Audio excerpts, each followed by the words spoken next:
What's going on, Met fans? Actually not another, but a good win for the New York Mets today, Dan. David Peterson lights out, only 2 earned runs over 7 2/3. We finally seen it. The bat of Juan Soto finally comes to life with the bases loaded. To me, there's no doubt MLB's using a dead ball. Give me a break. His first at bat, 102 miles an hour off the bat. You saw they were even talking about it on the broadcast with Brett Baty's RBI off the left field, the double off the left field fence. They're like, how is that not out of here? The balls are just dropping. Maybe it's the cold, wet weather. It's a little humid, so the balls are dropping, but there's no doubt in my mind that is a grand salami when things get a little bit hotter out. I'm pumped up. All we keep hearing about is the big, bad Dodgers, and tomorrow we have the rubber game where we could take yet another series, which would be so important as we try to keep pace in the NL East. Yeah, and how about also Brett Baty, too? 3 for 3 today, 2 RBIs. He was unbelievable. Had a double as well with a walk. Look at that.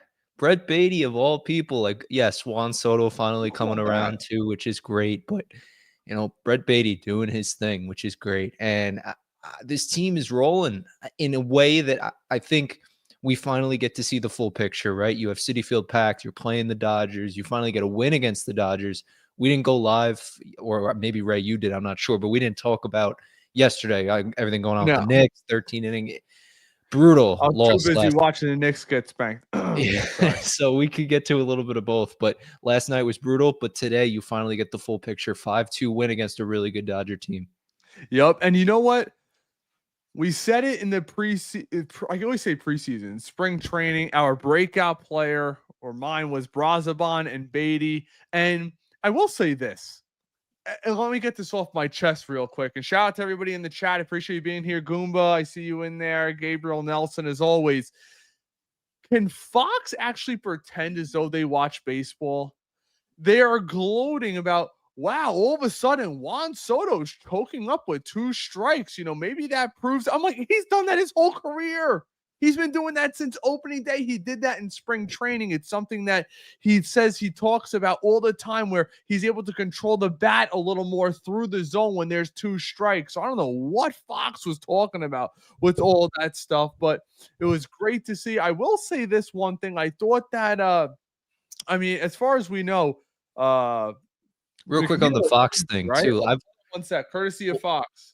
Always had a problem with Joe Davis because he's the Dodgers guy. Hold on, just one sec there. Do you hear this? A little bit. Take the lead against a really offensive team is huge. So I'm really happy for that. Carlos Mendoza told us during the game that he thinks you're one of the unluckiest hitters in the game this season. Do you agree? I don't know, man. It's just baseball. It just happens. Sometimes you hit the ball hard and you won't find it. Sometimes you're going to hit it up and you're going to find the hole. But it's just baseball. I just call it baseball. Juan, how difficult has it been for you the last couple of weeks, just adjusting to the new team, the whole thing? It's not easy at all. It's just a new team, and they made a commitment this long. It takes you time. It takes you time to sit down and look around and enjoy the moment. Juan, thanks very much. Yeah. I actually think he gives a great nugget right there. Did you see? He actually admitted right there.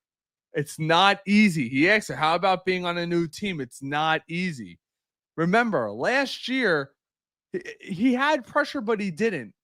No matter what season he had last year, Dan, he was getting the big paycheck. And he just said, but I have a commitment here for a very long time, so it might take a little time. So even he's well aware of his surroundings, the expectations. But one thing I love, and I think as Met fans, we've all matured as fans.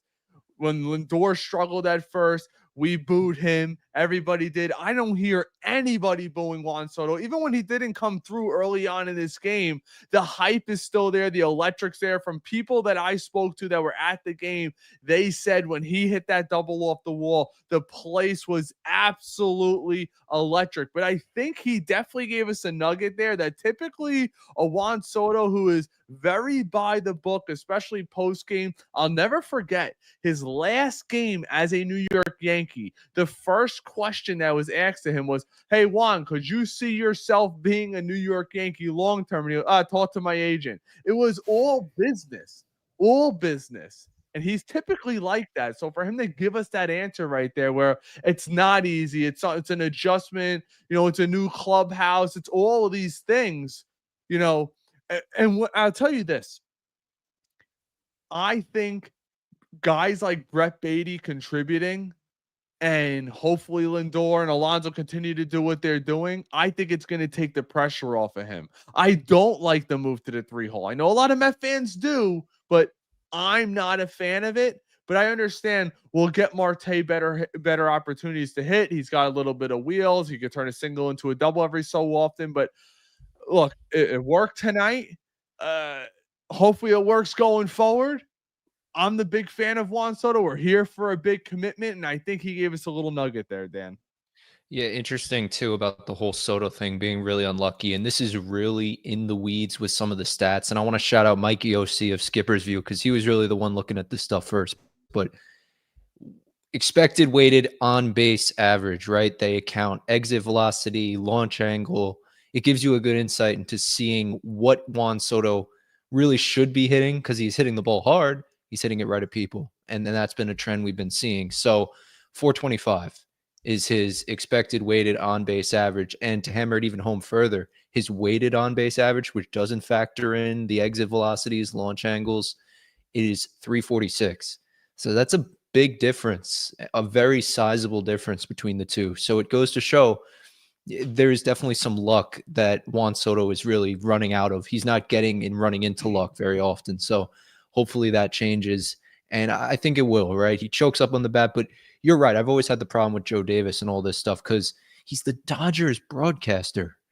And he calls get Gary Cohen doing it. I mean, yeah, like why can't we? Exactly. So yeah, but Soto definitely. Let me say this really quick while you're on that point. You just made some awesome points right there, and shout out to the people at Skipper's View, friends of the show. We haven't had them on, but I've spoken to them plenty through DMs. Good guys over there, very knowledgeable. They've had some great articles out there. I believe you've written for them, correct? Mm-hmm. But I will say this, Dan. Think about this: at 102 off the bat. We went to the warning track. All these balls Soto's hitting to the warning track, let's be honest, in another hopefully week or two, when it's not raining and humid out, those are home runs.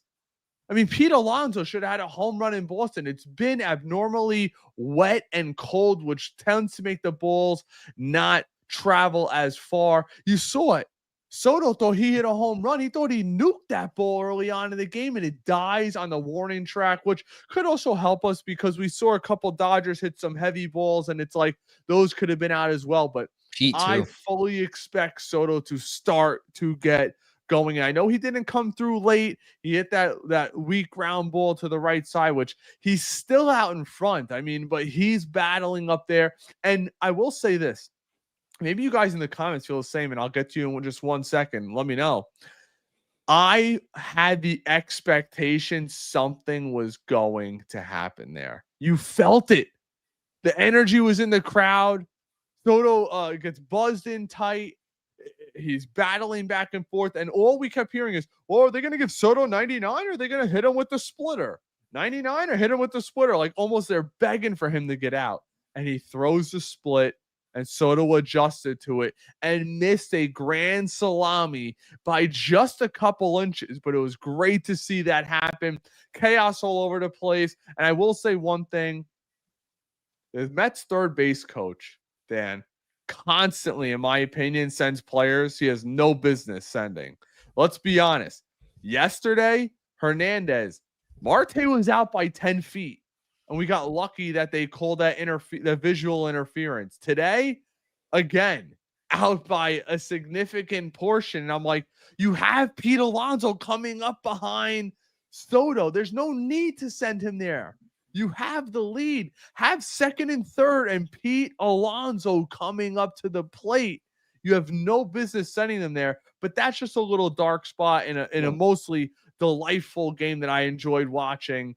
But that's where I got to. You have a comment on that? And then we'll get to some of these comments. Shout out to everybody here. If you're enjoying this content, make sure you give us a thumbs up. Appreciate it as always. I believe it's Mike Sarbar at third, and then you have Antoine Richardson at first. But The send with Marte today was egregious. They're relaying the ball in, and he's just turning second base. Like, I get Marte is a little fast. He could definitely turn the corner, but he even turned the third base bag pretty wide. And Betts throws in like a 3-hopper, hits the mound, and it is what it is. But Soto came Think through. about that. It was a 3-hopper, Dan. That was a weird throw. A 2-hopper, he's out by literally 40 feet. Yeah, so weird send there. And then 2, what happened to Pete at first base today? Dancing off first, gets picked off. What? And, I think the juice. I think even they felt the juice in the building, and it was getting to them a little bit. Sure. So let's start it off. We got this from Goomba. Holy ish. A Soto RBI. Baty is a beast. All the people that wanted to DFA Baty last year. Shame on you. And I'm not saying he's going to be this kind of player, but let's be honest. He was drafted to be this guy. He's going the opposite way and going the opposite way with power. We all know he could turn on a ball and launch it into the second deck. But how funny is it? All we heard last year, Dan, he doesn't lift the ball enough. He doesn't lift the ball. And I was always so on point. I don't want him lifting the ball. He's a line drive hitter. He is as line drive as David Wright when he was first coming up was a line drive hitter. There's no need to teach him launch angle and all this stuff. And when teams are starting to pitch him high and tight and with those fastballs, he's got that bat speed to get around on it. It's great to see. It's funny you mentioned David Wright too, because I throughout a tweet, it's just sarcastically like, "Oh, how did Mets fans ever survive the Wilpon era?" And a lot of the comments were, and I have to agree, David Wright. Like, he was a big reason through all the injuries and everything and trying to fight his way back. But I mean, David Wright was elite, and I don't think anyone can convince us otherwise. It's really helped us get us through some of those really down years. And he could have got a lot more money by going somewhere else. Loyal guy. Yeah. So we got this from Freezy. Soto should have had 2 homers. This weather is terrible. Totally agree with you. Right on point. It was drizzling on and off throughout. So, that's what it is. And remember this too, for anybody who's not, totally involved with the weather stuff. When it's humid like it was today, humid and wet, the atmosphere has a lot more water in it. So it's like, you ever be driving, Dan, and it's wet outside, you put your hand out the window and it feels like your hand gets a weight on it. And this is what happens to a baseball with it. They could have had a couple more. I think Baty could have had another 3-run home run. Gabriel, great team win. Let's effing go, Mets. Diaz is back, and I think that's a point, Dan, that we should touch on. I was never nervous about him. I wasn't. I want to refrain that. I was nervous in spring training when I saw 94 when I was down there. But when I saw him opening day in the first week and he's throwing 97 and he's working his way back still, he is back. He is back with vengeance, and he made Freddie Freeman and all those guys look like amateurs out there. You could see the tail on his fastball. Those guys had no shot.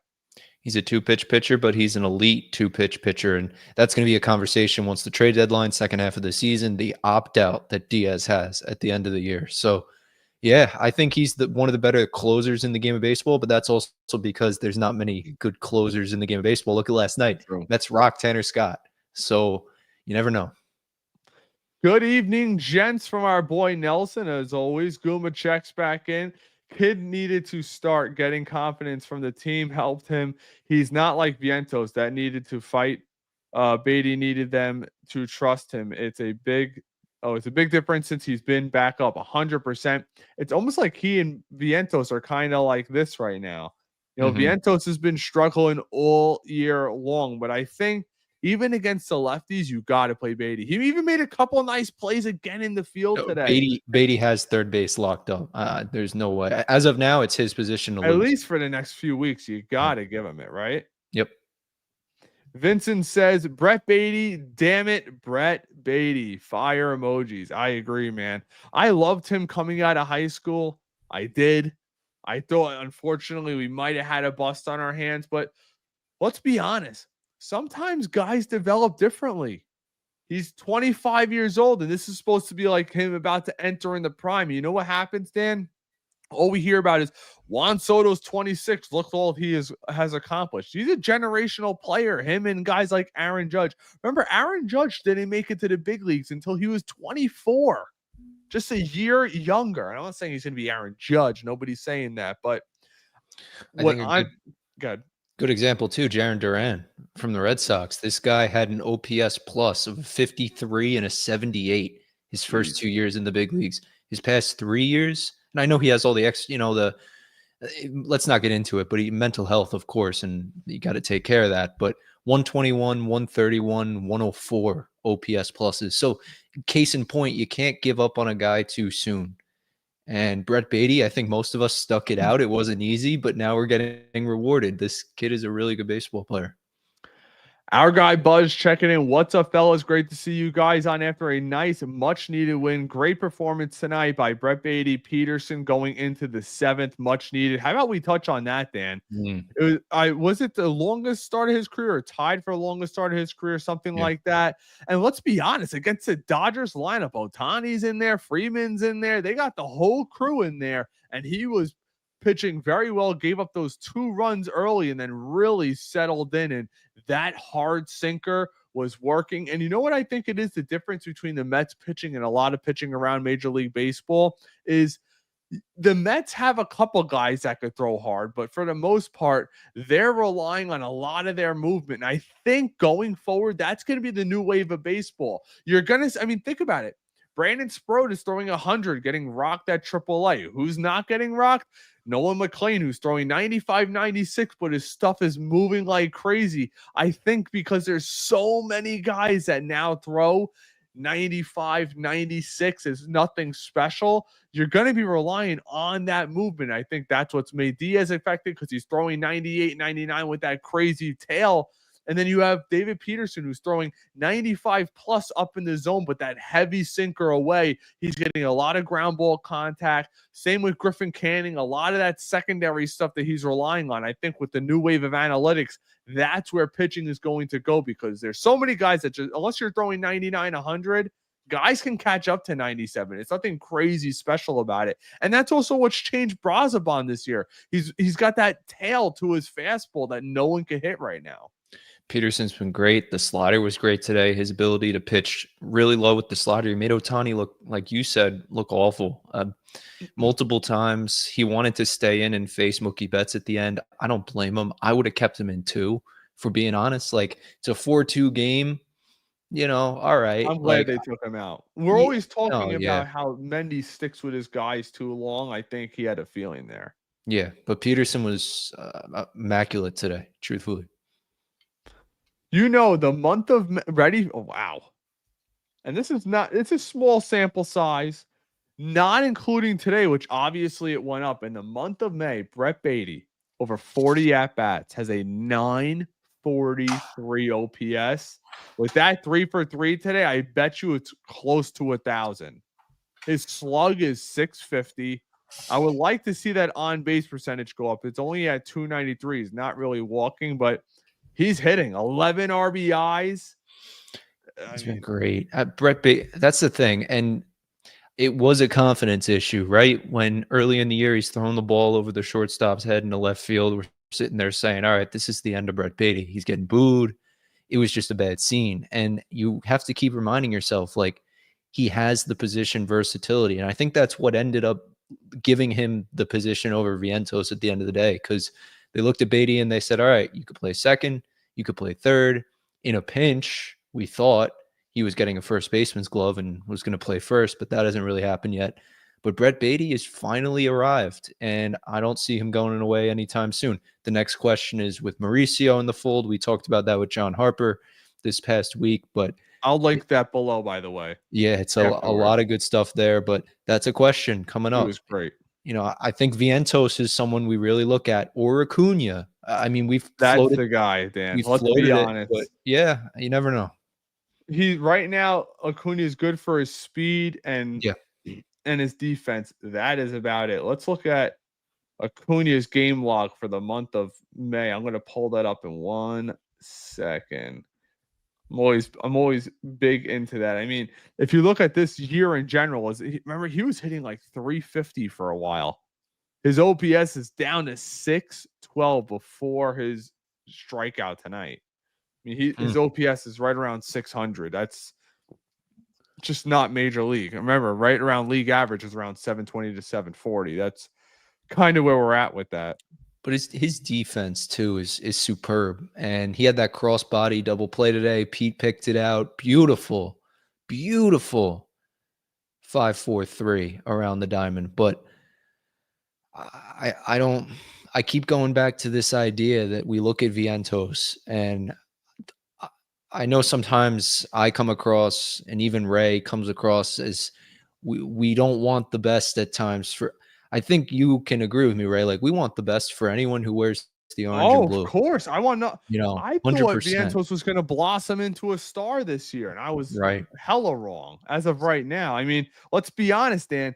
Coming into today, his OPS for the month of May, 648 over 64 at bats. That is atrocious. It just is what it is. The power is not there.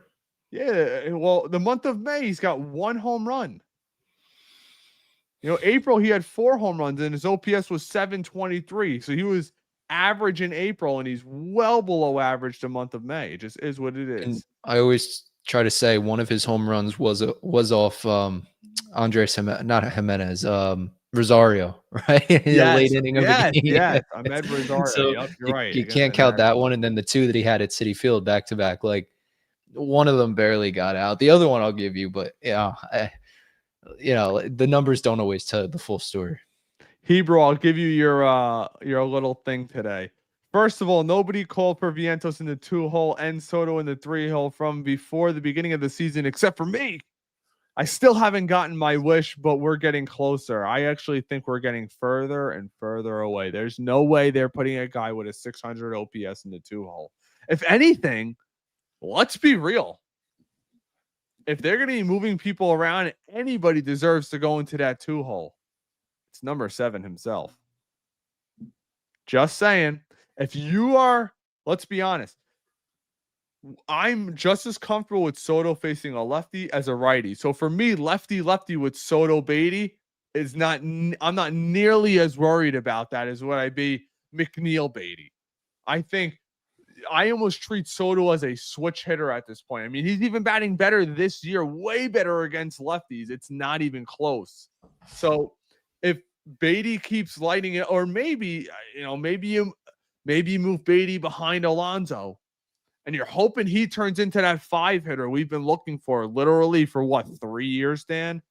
I'm tired of seeing a Jeff McNeil as a 5 hitter. He's not one. Torrens might be, for crying out loud, but Alvarez definitely is not. And I think look, I'll never forget what Paragazzo said on this program, everybody. He said he thought by midseason, Luis Torrens is going to be the no doubt starting catcher. And that was before Alvarez returned. And I think he's getting closer to be right every single game because Torrens continues to perform. Right now, they were talking on the broadcast, Torrens has the #1 throwout rate in all of baseball. It's going on 2 straight years, Dan. Defensive. So he's not only a top 3 defensive catcher in the game, he's hitting. Maybe not for a crazy power, but it's fine. You don't need that out of the catcher's position. Difference is Alvarez is on pace to have a 190 and change average, or even worse. And Torrens is going to hit between 240 and 250 and play stellar defense. I think that switch is coming fast. It's coming fast. See what else we got going on here for the rest of the pros post game. How funny is this? This came in 15 minutes ago. What up, Will? Hope all is well, man. Torrens is my starting catcher as of now. A lot of people will agree with you.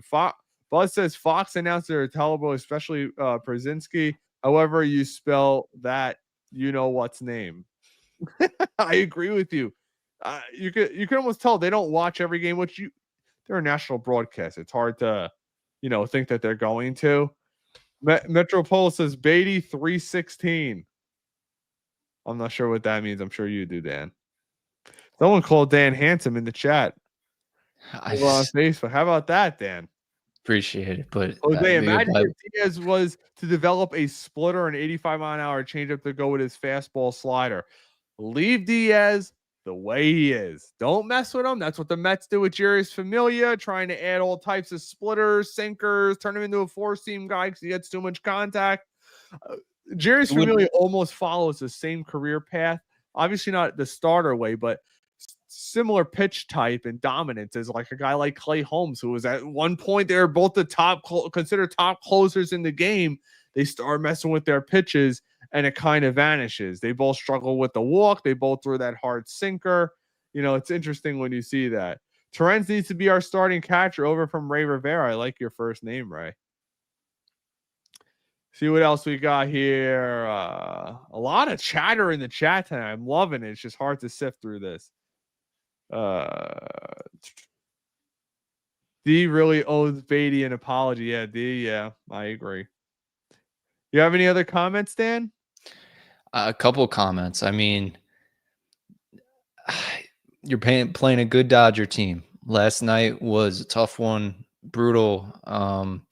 Evan Roberts said it on the Rico. They did it at 1 a.m. yesterday. It was a crazy night. I was just getting back from the Knicks game too. And anyone who's watching Knicks fan, like brutal. You're down 0-2 going back to Indy, but hey, home court's not really a thing in the NBA anymore. So maybe the Knicks could steal 2 and then come back home and finish the job. But long way to go there. But the Mets, yeah, you're playing a really good team in the Dodgers, and we'll see what tomorrow brings. The pitching today was excellent. The defense overall has been good. It hasn't been great, but this team's in an interesting position because now you're getting guys healthy who are coming back.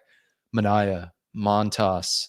You have the inner struggles between Alvarez and Terrence, but you also have, Baty versus Vientos and what's going to happen with Mauricio. And for anyone who saw his Instagram post today. Sorry, I'm rambling, Ray, but no, you're good. You're good. I'm sifting through the chat. Yeah.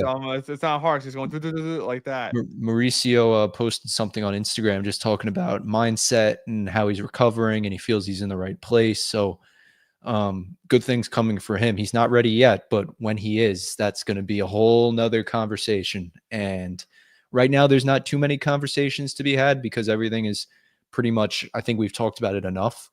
But the better that Soto hits, it's going to make everything better. And,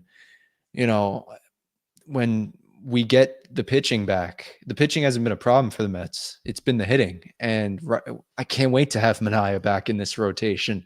Canning might have to take Blackburn's role. I think that's something we could watch out for. But overall, yeah, life's good, Ray. And hope the Knicks can wake up. I hope they stay asleep.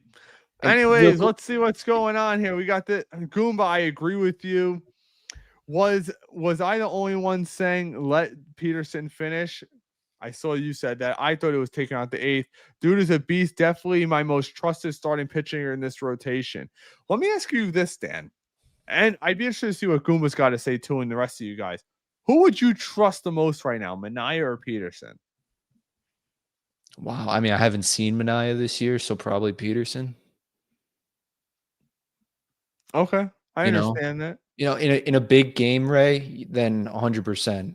Like Manaea's the guy, but I don't know. That's going to be an interesting question because if the Mets don't win this division, they're 3 games out. I don't know what it is now, but they were 3 games out. Well, we didn't. We'll do our due diligence, right, and look it up. But that's the thing. If Philly's up 2-0, yeah. I got a nugget for you guys, and I posted about it today, Dan. On this date in Mets history, April 24th, 2025, 1 month ago, 30 days, the New York Mets had a 5-game lead in the division. They're now out 3 if the Phillies win tonight. That's an 8-game swing in 30 days. Think about that. It's a lot. That's how quickly baseball can change. And in a really good division like the NL East, you're going to have to focus on maybe you don't win the division. All right, who are the Mets' 3 best pitchers to take into a wild card series? We need the division, Dan. We need the division. Let's see. I want to see what we got going on around the league right now. I just had it pulled up and it refreshed on me. All right, here we go. So we have anybody for us. Obviously, the Marlins are 0. Yeah, they're up 2-0. How about the Yankees getting spanked by the Rockies? Woo! That was good to see. Orioles over the Sox. Yankees spanking the Rockies. I think. Well, no, they lost yesterday. Yesterday, right? Yeah. Yep. Yeah. That's what I mean. Today it was a beatdown. Yeah, their best pitcher's ERA, I think, is like 5.5. I don't know how that even happened. They've been bad for so long. They haven't drafted anybody good, I guess. Can't convince Rockies. an Well, they international gave free agent to go there. Jose says tremendous performance by Peterson, a gutsy performance. GMB over on X says David Peterson is a winner, and Jason says nice to see Soto contribute on a win. Could not agree more. I think that's the big thing we were all looking for, right? To see Soto finally get going, have his moment, whatever you want to call it. He had multiple moments last night, couldn't come up clean, but today he did. Has a double off the wall, has a single. Like, all right. Stop fighting Soto's in the coming in. chat, people. We're all here to have fun tonight. Only I'm the Mets one won. that yells. Yeah, the Mets. Who's the guy that we brought up today? Waddell? Skipping my mind. The outfielder. I thought it was. He played today. I can't believe I'm. Oh, Jared Young. Yes.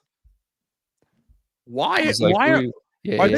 Are we just not going to give any of the young guys a chance?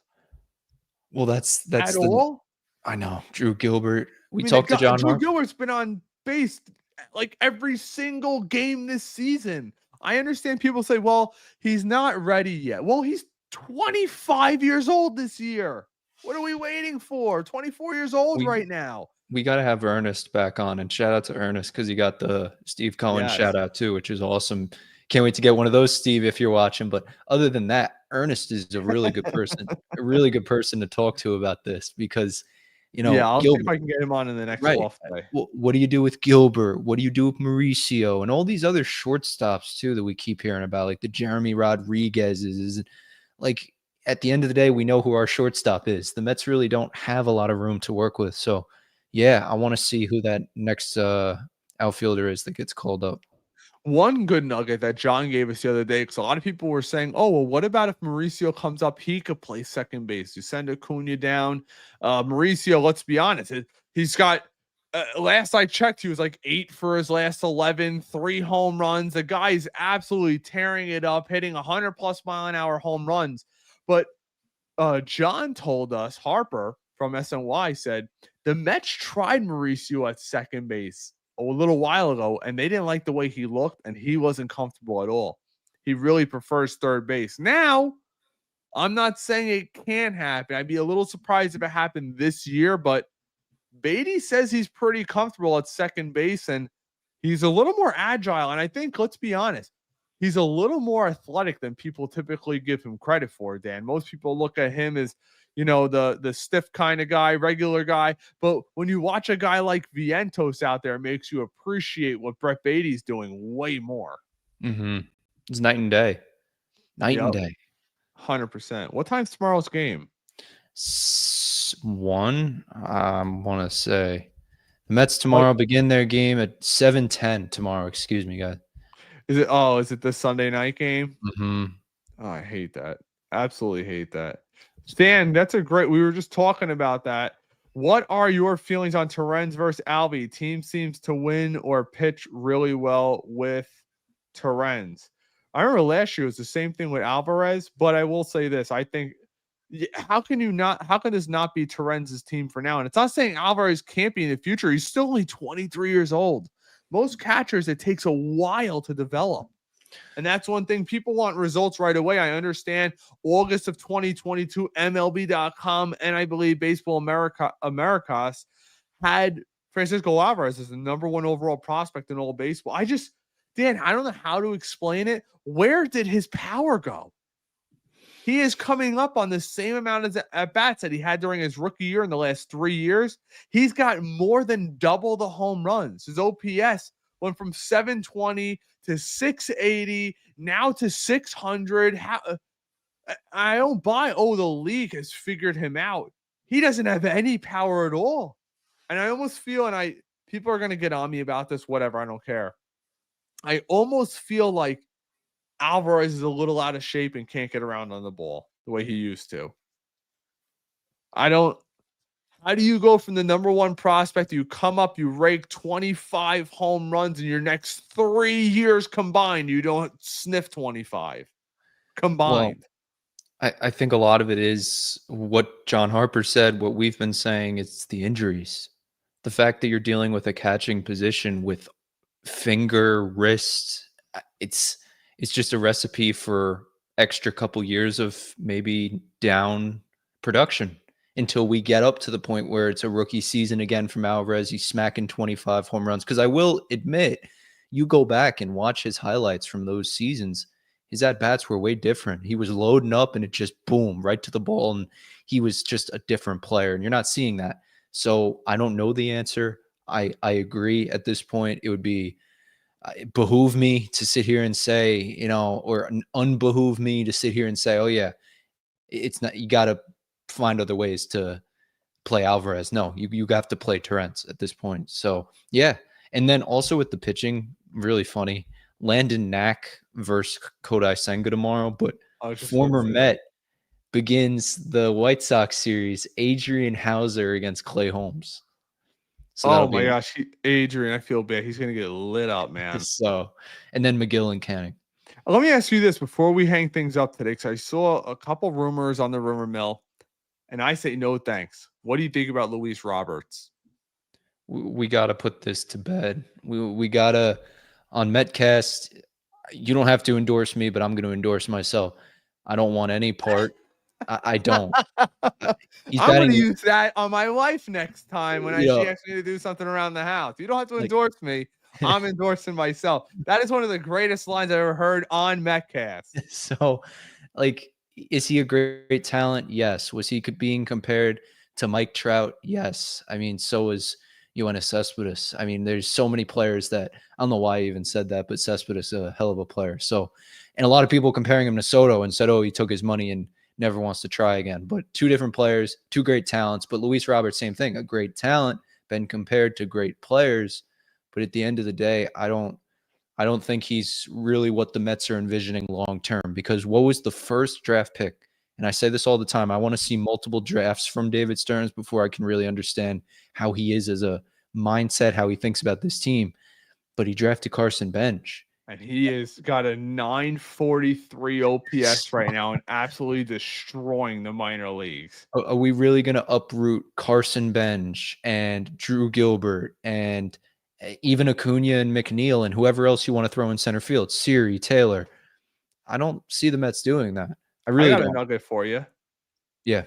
167 at-bats this year. Luis Roberts, OPS. Take a guess. 680. 563. Bottom 2% in MLB. That's bad. No, that's bad. That's Jock Peterson bad. Bad. Yeah, that's bad. That is, and his OPS Peterson. last year, 657. So over his last 147 games, his OPS is in the high 500s. That's a full season. But we got this from Goomba. Goomba, thanks so much for the super chat. Obviously, you know you don't have to do that. You're a long time contributor to the program. Alvy doesn't look right. I think with the hand injuries, he hasn't been able to lift enough weights to keep his power up. His hand hasn't worked. It could be. I always wondered about that. That is a great point. He broke his hand where he's catching a ball, and now he still gets that repetitive impact. As a right-handed hitter, that's your bottom hand where you're generating most of that torque. I'm wondering if that injury, Dan, I'm not sure I don't think he rushed it back, but this is also something, let's be honest, Alvarez struggled with last year and the year before that. I mean, it's kind of like it's going on a while. And if he's not able to produce, Dan, I mean, they got to get somebody else who can.